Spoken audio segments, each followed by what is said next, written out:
She did not know how many minutes she had left before her body stopped fighting. She only knew one thing. If she closed her eyes again, she would die in the snow. Lydia Hart stumbled across the frozen field outside Cheyenne, and her dress was soaked stiff. Her fingers were turning blue. She pressed her hands to her chest, trying to hold on to the little warmth left inside her ribs, but the wind kept cutting through everything she owned. It felt like the night wanted her gone. Behind her was Burke Hanley's saloon.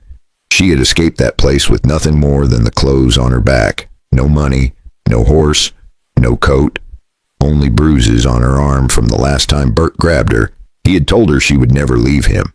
He had told her she belonged to him until she paid a debt she never owed. But she ran anyway. Now she could not feel her legs. Her breath came out in broken clouds. Her vision went dark on the edges. Every step pulled her closer to the ground. A voice kept whispering in her head, "Not yet. Not here. Do not die like this." But the world kept fading. Her knees buckled. She collapsed into the snow, her cheek pressed to the ice. The cold felt almost gentle now, almost like a blanket. She felt herself drifting, if this was the end. At least Burke would never own her again. Somewhere far away, she heard a horse, then boots crunching through the frost. For a moment she thought she was imagining it. Pain does strange things to a person. A man's voice broke through the wind, low, rough. Urgent. "Miss, can you hear me? Miss." Large arms lifted her from the snow. Her body felt weightless, as if she were made of paper. She caught the faint scent of leather and pine smoke. Someone wrapped a thick coat around her shoulders. Someone pulled her close to a chest that radiated heat. She forced her eyes open for 1 second. A bearded man looked down at her with a face carved by years of sun and sorrow. Jack McCready, the rancher who lived alone along Powder River, a man she had only heard rumors about. Cold, silent, hard. But in that moment, he looked nothing like the stories. He looked frightened for her. "Stay awake." His voice shook. "Stay with me."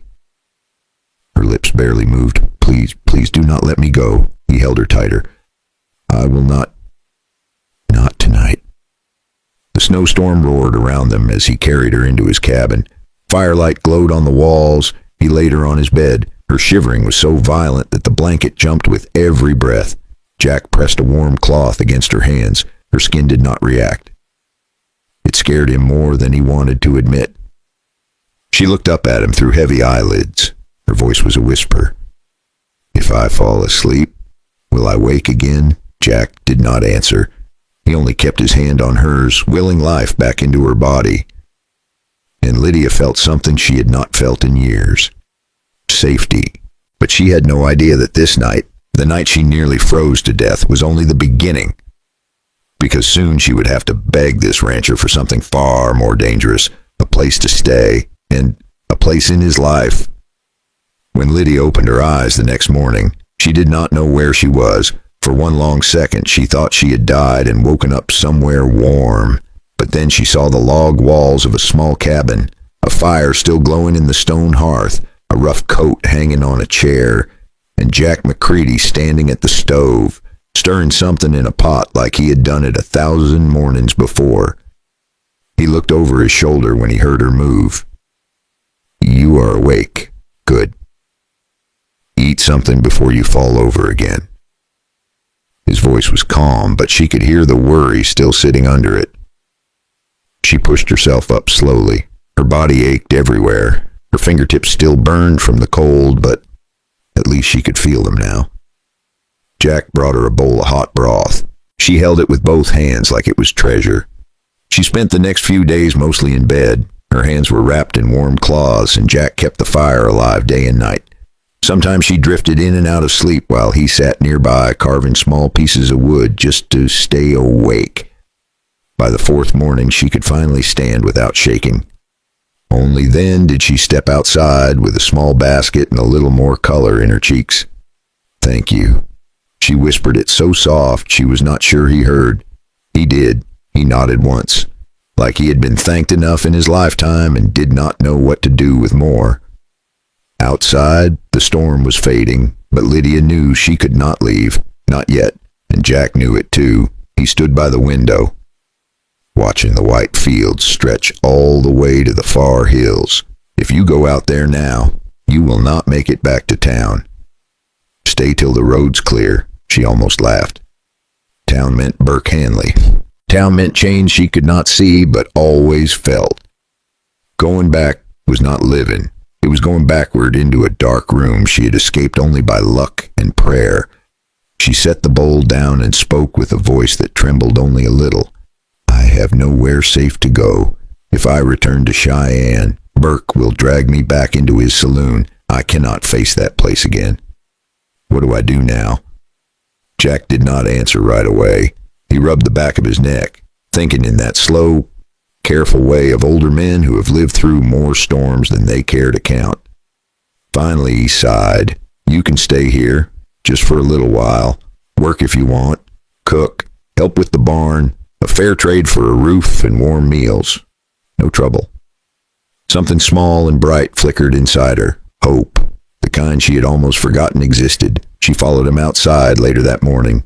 Sunlight touched the snow. The ranch spread wide and quiet across Powder River Valley. It was not fancy, but it felt honest. Every fence line, every horse track, every breath of cold air. Lydia held her shawl close and whispered to herself, maybe this place could be a beginning. Maybe this winter could save her. Maybe this man could too. But she did not know that someone was already riding toward the ranch with anger in his pocket and her name on his tongue. And when he arrived, everything would change again.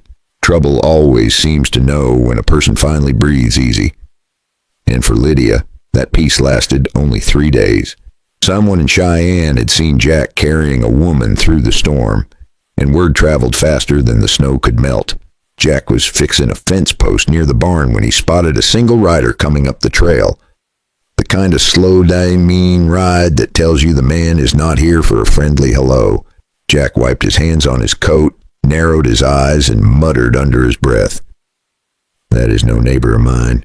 Lydia stepped out of the cabin with a basket of fresh biscuits. But the moment she saw that horse, her face drained of color. She knew that posture, that hat, that swagger. Burke Hanley. He reined in his horse only a few feet from Jack. Then he looked right past him, straight at Lydia, like she was a piece of property someone had misplaced. Thought I might find you here. His smile was thin and poisonous. Cheyenne is talking.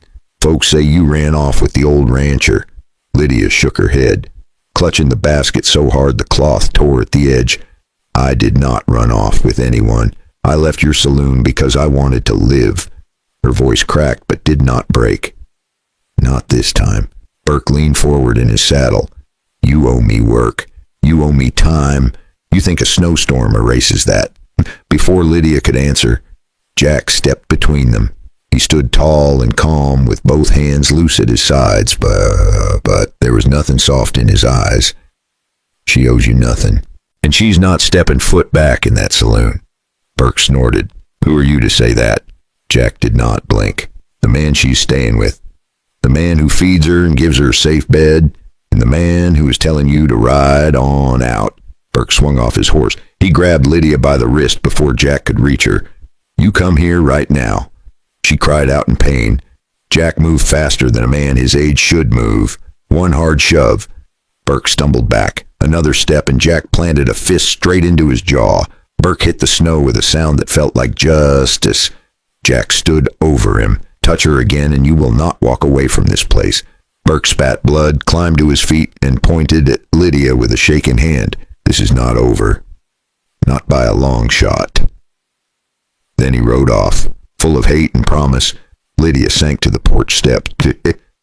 Her wrist throbbed. Jack knelt beside her. You are safe here, as long as you want to be. And for the first time, Lydia believed it. But she did not know that Burke was already planning his next move, the kind that would test them both in ways they had never imagined. If you are enjoying this story, feel free to tap that subscribe button. It helps more than you know. Now pour yourself a warm cup of tea, settle in, and tell me, what time is it where you are, and where are you listening from? Burke did not show his face the next morning, or the next after that. But anyone who had lived long enough in the West knew that silence was not safety. Silence was the sound trouble made while it was sharpening its teeth. Jack kept working as usual around the ranch, mending fences, feeding the horses, checking the traps by the stream, but every so often, he would glance toward the trail with a look Lydia had never seen before. A man ready for a fight he did not want, but would not run from. Lydia tried to stay busy. She cleaned the cabin until the wood shone. She cooked stew that filled the rooms with the smell of thyme and onions. She even laughed a little when Jack spilled flour all over the table. For a moment, life felt almost normal, almost warm. But the truth was simple. She was scared. Not of the ranch, not of Jack, but of losing the first safe place she had ever known. Late one afternoon, just as the sun dipped behind the ridge, a shadow moved along the tree line. Lydia froze at the window. A second shadow followed. Then the sound of hooves, slow, heavy, intentional. Jack stepped to the porch with his rifle in hand. Two men rode toward them. One wore a deputy badge that did not sit right on his vest. The other was Burke. His smile looked borrowed from a snake. The deputy held up a paper, a claim Burke had twisted out of some crooked corner of Cheyenne. He talked about debt, about ownership, about how Lydia needed to come with them. She had known this moment might come, but not this fast, not this bold. She stepped forward before Jack could speak. Her voice did not shake this time. That paper is a lie, and you know it. If you want it signed, you will need to write the truth on it. The deputy hesitated. He glanced at Burke, then at Jack. Everybody in the county knew Jack once stood off 2 cattle thieves by himself. The deputy knew enough to stay on the good side of a man like that. Then back at the paper. Finally, he lowered his hand. Burke snarled. Coward. Jack stepped closer, close enough for Burke to see the promise in his eyes. Lydia's not leaving this ranch, not today. Not ever by your hand. Burke looked ready to spit fire, but he knew he could not win this fight. Not with the deputy backing away, not with Jack standing firm. So he rode off with a curse that hung in the cold air like smoke. That night, with the danger fading behind them, Lydia sat beside Jack in the warm glow of the cabin. In the days after Burke left, Lydia helped Jack care for a sick calf and brought him warm tea when his back ached. Little by little, the quiet moments between them grew softer. Fear was still in her chest, but something else had settled there too. A kind of courage she had never felt before, a kind of wanting she could not hide anymore, and as the fire crackled, she made a decision that would change both their lives. Because before the night was over, Lydia would walk to Jack's bedside with a question on her lips that he never expected.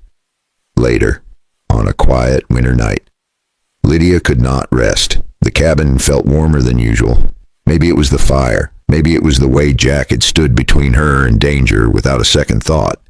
Maybe it was the simple truth she had been afraid to face. She cared for him, deeply. Jack lay on his bed still in his work clothes, boots off, eyes closed as if sleep might take him any second. He looked tired in the way only older men look, not weak, just worn by years of carrying his own world on his back. Lydia stood near the fire for a long moment. Her hands shook, but not from fear this time, from knowing this choice mattered, from knowing she was about to step into the rest of her life. Slowly, she walked to him. Jack opened his eyes just as she sat on the edge of the bed. Before he could speak, she climbed gently over him and settled above his waist. His eyes went wide. Lydia. What are you doing? Her voice trembled, but the courage was there. Steady as the winter moon outside, I am done running from my life. You saved me. You protected me. You treated me like I mattered. No one ever did that before. He lifted a hand as if he might steady her, but he let it fall back to the blanket. Lydia, you deserve someone younger. Someone with more years left, not a worn-out rancher pushing 50. She leaned forward, placing her hands on his chest. Her hair fell around her shoulders. Her voice softened into something warm. I do not want someone else. I want the man who carried me out of the snow. The man who listens more than he talks. The man with a good heart he keeps pretending he does not have. Jack swallowed hard. His voice cracked in a way she had never heard. If I say yes, it changes everything. She smiled. Then let it change. Let me stay here, not as a visitor, not as someone hiding. Let me stay as your wife. For a moment he closed his eyes, like he was letting the weight of the years settle one last time. Then he opened them again, and all the doubt was gone. If you want this life with me, I will give you all I have left. Every sunrise, every mile of this ranch, every part of me. She leaned down and kissed his forehead. Thank you for choosing me. Their wedding was simple, but their life afterward was full. Work, laughter, quiet evenings by the fire, small moments that stitched two wounded hearts back together. And maybe that is the lesson their story leaves behind. No matter how broken you feel, there's always a place waiting for you. There's always someone who will see your worth even when you cannot. Now let me ask you something. Would you have opened your door that winter night if Lydia had come to you? And are you listening with a warm drink in hand right now? Tell me where you're watching from and what time it is. If this story touched you, give it a like and subscribe for more stories that warm the heart.